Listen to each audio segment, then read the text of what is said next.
ನಮಸ್ಕಾರ, ನಾನು ಶಿಲ್ಪಾ. ಮನೆ ಪಾಕಕ್ಕೆ ಮತ್ತೊಮ್ಮೆ ಸ್ವಾಗತ. ನಮ್ಮ ಇವತ್ತಿನ recipe vegetable cutlets.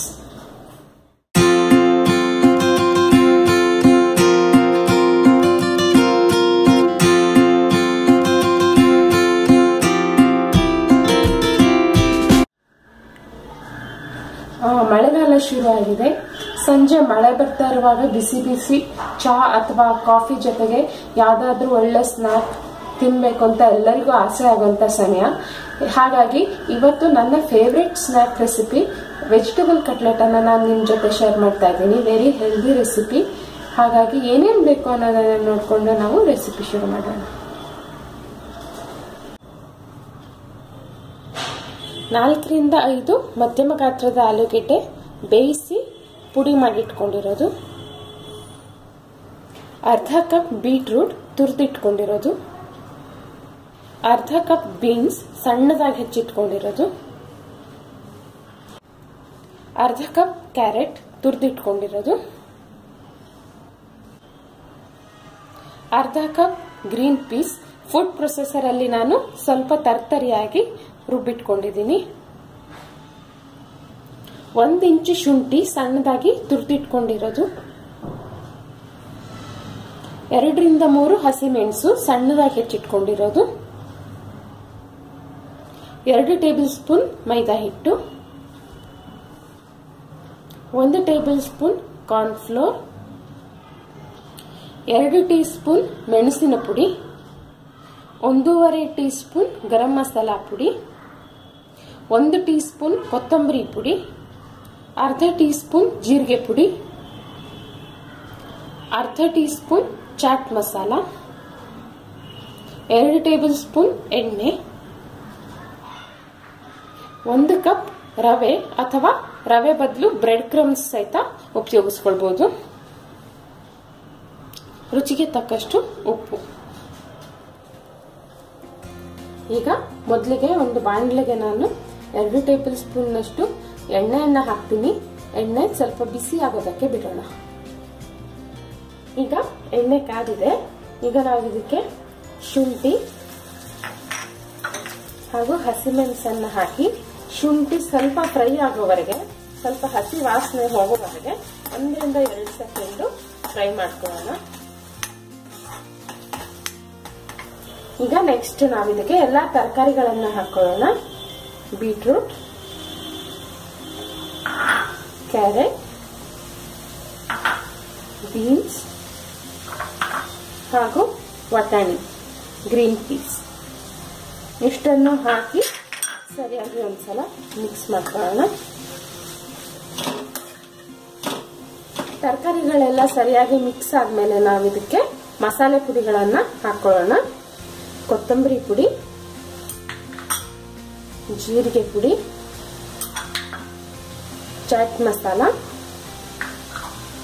Garam masala, ಮೆಣಸಿನ ಪುಡಿಯಲ್ಲಿ 1 ಟೀ ಸ್ಪೂನ್ ಅಷ್ಟು ಅಂದ್ರೆ ಅರ್ಧದಷ್ಟು ಮಾತ್ರ ಮೆಣಸಿನ ಪುಡಿಯನ್ನ ನಾನು ಹಾಕೊಂಡಿದ್ದೀನಿ, ಹಾಗೂ ರುಚಿಗೆ ತಕ್ಕಷ್ಟು ಉಪ್ಪು. ಬಟಾಟೆಗೆ ಸೇರಿಸಿ ಉಪ್ಪನ್ನ ನೀವು ಇಲ್ಲೇ ಹಾಕಬೇಕು. ಹಾಗಾಗಿ ಒಟ್ಟಿಗೆ ಉಪ್ಪನ್ನ ಇಲ್ಲೇ ಹಾಕೊಳ್ಳೋಣ. ಇದನ್ನ ಸರಿಯಾಗಿ ಮಿಕ್ಸ್ ಮಾಡ್ಕೊಳ್ಳೋಣ.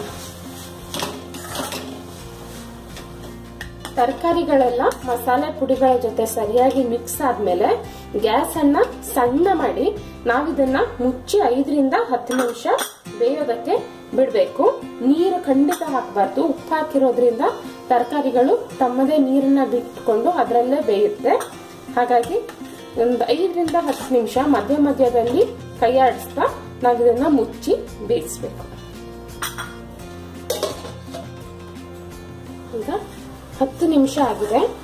ತರಕಾರಿಗಳೆಲ್ಲ ಬೆಂದು ನೀರೆಲ್ಲ ಆರಿ ಇದು ಈ ರೀತಿ ಡ್ರೈ ಆಗಿ ಪಲ್ಯ ತರ ಆಗ್ಬೇಕು. ಈ ಸ್ಟೇಜ್ ಅಲ್ಲಿ ನಾವು ಇದನ್ನ ಗ್ಯಾಸ್ ಆಫ್ ಮಾಡಿ ಇದನ್ನ ಬಟಾಟೆ ಜೊತೆಗೆ ಬಟಾಟೆ ಇರೋ ಬೌಲ್ಗೆನೆ ತಕೊಳ್ಳೋಣ.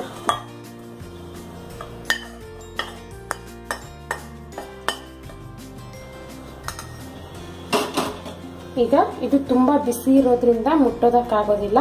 ಹಾಗಾಗಿ ಇದು ಸ್ವಲ್ಪ ತಣ್ಣಗಾದ್ಮೇಲೆ ನಾವು ಬಟಾಟೆ ಜೊತೆ ಈ ತರಕಾರಿ ಮಿಶ್ರಣವನ್ನು ಸಹಿತ ಎಲ್ಲ ಸೇರಿಸಿ ಕಲಸಿ ಮಿಕ್ಸ್ ಮಾಡ್ಕೊಳ್ಬೇಕು. ಈಗ ಇದು ಸ್ವಲ್ಪ ತಣ್ಣಗಾಗಿದೆ, ಹಾಗಾಗಿ ಇದನ್ನ ನಾವು ಬಟಾಟೆ ಜೊತೆ ಸರಿಯಾಗಿ ಈ ರೀತಿ ಮಿಕ್ಸ್ ಮಾಡ್ಕೊಳ್ಬೇಕು. ಈಗ ನಮ್ಮ ಕಟ್ಲೆಟ್ ಮಿಶ್ರಣ ರೆಡಿ ಆಗಿದೆ. ಮುಂದಿನ ಸ್ಟೆಪ್ ಏನು ಅನ್ನೋದನ್ನ ನೋಡ್ಕೊಳ್ಳೋಣ. ಈಗ ನಾನು ಒಂದು ಪ್ಯಾನ್ ಅನ್ನ ಬಿಸಿ ಆಗೋದಕ್ಕೆ ಇಟ್ಕೊಂಡಿದ್ದೀನಿ ಶಾಲೋ ಫ್ರೈ ಮಾಡೋದಕ್ಕೆ. ನೀವು ಇದನ್ನ ಎಣ್ಣೆಯಲ್ಲಿ ಡೀಪ್ ಫ್ರೈ ಸಹಿತ ಮಾಡಬಹುದು, ಆದ್ರೆ ನಾನಿವತ್ತು ಶಾಲೋ ಫ್ರೈ ಮಾಡ್ತಾ ಇದ್ದೀನಿ. ಹಾಗೆ ಈ ಪ್ಯಾನ್ ಕಾಯೋದ್ರೊಳಗೆ ನಾವು ಒಂದು ಬೌಲಲ್ಲಿ ಮೈದಾ ಹಿಟ್ಟು, ಕಾರ್ನ್ಫ್ಲೋರ್, ಒಂದು ಅರ್ಧ ಟೀ ಸ್ಪೂನ್ನಷ್ಟು ಉಪ್ಪು ಹಾಗೂ 1 ಕಪ್ನಷ್ಟು ನೀರನ್ನ ಹಾಕಿ ಒಂದು ತೆಳ್ಳಗಿನ ಬ್ಯಾಟರ್ ಅಥವಾ ಹಿಟ್ಟನ್ನ ರೆಡಿ ಮಾಡ್ಕೊಳ್ಳೋಣ. ತುಂಬಾ ದಪ್ಪ ಇರಬಾರ್ದು, ಇದು ನೀರಾಗಿರ್ಬೇಕು. ಇಷ್ಟು ಇದರಲ್ಲಿ ಈ ರೀತಿ ನಾವು ಈ ಹಿಟ್ಟುಗಳನ್ನ ಮಿಕ್ಸ್ ಮಾಡ್ಕೊಳ್ಳೋಣ. ಇದನ್ನ ಬದಿಗಿಟ್ಕೊಳ್ಳೋಣ. ಹಾಗೇನೆ ಇನ್ನೊಂದು ಬೌಲ್ನಲ್ಲಿ ನಾನು ರವೆ, ಸ್ವಲ್ಪ ಉಪ್ಪು,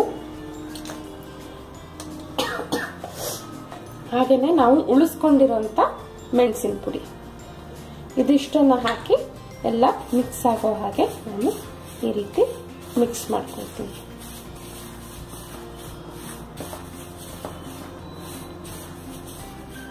ಕಾವಲಿ ಕಾದಿದೆ.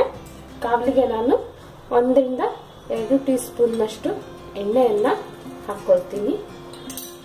ಹಾಗೇನೆ ಆ ಎಣ್ಣೆ ಬಿಸಿ ಹಾಕೋದ್ರೊಳಗೆ ನಾವು ಕಟ್ಲೆಟ್ ಮಿಶ್ರಣದಿಂದ ಒಂದು ದೊಡ್ಡ ಲಿಂಬೆ ಗಾತ್ರದಷ್ಟು ಹಿಟ್ಟನ್ನ ತಗೊಂಡು ಇದನ್ನ ಟಿಕ್ಕಿ ಆಕಾರದಲ್ಲಿ ಈ ರೀತಿ ಟಿಕ್ಕಿ ಶೇಪ್ ಮಾಡಿಕೊಂಡು ಮೊದಲು ಈ ಹಿಟ್ಟಿಂದ ಇದು ಮಾಡಿದ್ದೀವಲ್ಲ ಅದರಲ್ಲಿ ಈ ರೀತಿ ಮುಳುಗಿಸಿ ನಂತರ ಈ ರೀತಿ ರವೆಯಲ್ಲಿ ಇದನ್ನ ಕೋಟ್ ಮಾಡಬೇಕು.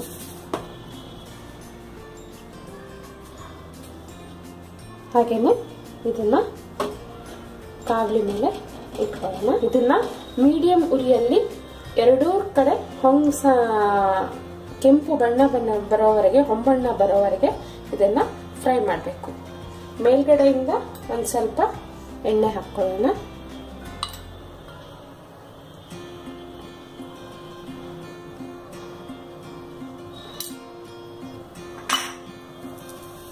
ಈಗ 2 ನಿಮಿಷ ಆಗಿದೆ.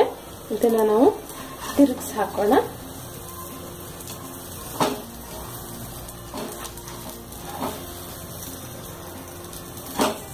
ಹಾಗೇನೆ ಇನ್ನೊಂದು ಕಡೆ ಆಗೋವರೆಗೂ ನಾವು ಇದನ್ನ ಇನ್ನೊಂದು 2 ರಿಂದ 3 ನಿಮಿಷ ಸಣ್ಣ ಉರಿಯಲ್ಲಿ ಇದೇ ರೀತಿ ಫ್ರೈ ಮಾಡ್ಕೊಳ್ಳೋಣ. ಈಗ 3 ನಿಮಿಷ ಆಗಿದೆ. ಈಗ ಗ್ಯಾಸ್ ಆಫ್ ಮಾಡಿ ನಾವು ಈ ಕಟ್ಲೆಟ್ಸ್ ಅನ್ನ ಸರ್ವಿಂಗ್ ಪ್ಲೇಟ್ಗೆ ತೆಕ್ಕೊಳ್ಳೋಣ.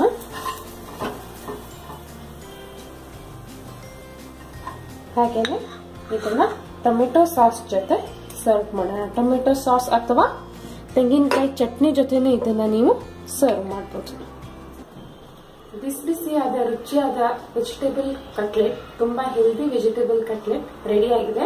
ನೀವು ಇದನ್ನ ಡೀಪ್ ಫ್ರೈ ಸಹಿತ ಮಾಡಬಹುದು, ಆದ್ರೂ ಶಾಲೋ ಫ್ರೈ ಮಾಡಿದ್ರೆ ಜಾಸ್ತಿ ಹೆಲ್ದಿ ಆಗಿರುತ್ತೆ, ರುಚಿಯಾಗಿನೂ ಇರುತ್ತೆ. ಖಂಡಿತ ಮಾಡಿ ನೋಡಿ, ಹೇಗಾಯ್ತು ಅನ್ನೋದನ್ನ ನನಗೆ ತಿಳಿಸಿ. ಮತ್ತೊಂದು ರೆಸಿಪಿಯೊಂದಿಗೆ ಮತ್ತೆ ನಿಮ್ಮನ್ನ ಭೇಟಿ ಆಗ್ತೀನಿ. ಅಲ್ಲಿವರೆಗೂ ಟೇಕ್ ಕೇರ್, ಹ್ಯಾಪಿ ಕುಕಿಂಗ್.